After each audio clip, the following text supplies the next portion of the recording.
sasa tunajisahau kwenye malezi, na ukijisahau kwenye malezi utatengeneza jamii iliyokuwa imeharibika.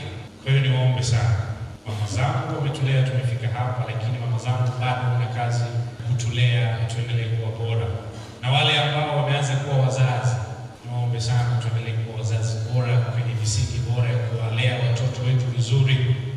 Siku hizi wazazi wa siku hizi hawana muda na watoto, ni wachache.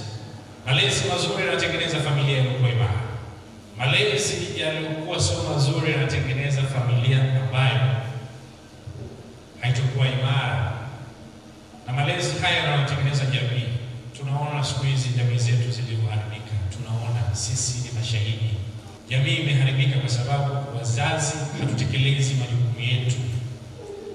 Leo hii ukijiona huko hapo, umefika hapo, umeolewa, umeajiliwa, jua wazazi wako walifanya kazi kubwa ya kukulea vizuri umefika hapo. Sisi hatufanyi. Kwa hiyo naomba sana tutengeneze malezi mazuri kwa watoto. Tutenge muda wa kukaa na watoto, tukae nao, tuzungumze nao. Mama, kuwa rafiki mzuri kwa watoto wako. Zungumza naye kwenye kauli nzuri.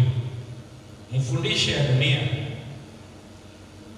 Nyinyi kina mama wenye watoto wa kike, kae nao karibu, mzungumze nao. Mwape elimu, faida, athari na madhara ya kufanya mambo ambayo sio mazuri, ubaya wake ni. Na watoto wenu wa kiume pia wekeni karibu, tengeneze malezi mazuri. Malezi mazuri yanatengeneza jamii iliyokuwa bora. Mzazi wakati mwingine anafika mahali unakata tamaa na mtoto wako. Mtoto wako ni mzaa mwenyewe anakushindaje?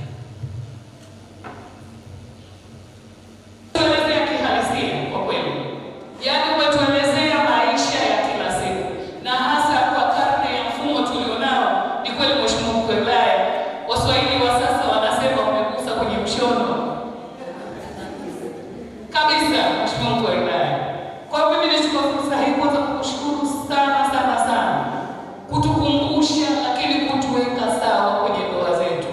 Kwa kweli tumepotoka kwa namna moja au nyingine kwenye swala zima la kimalezi. Umetukumbusha, na nafikiri tuliopo hapa na hata waliobaki nyumbani sasa leo wanaenda kuamka na kitu kipya zaidi, Mheshimiwa Mkuu wa Wilaya.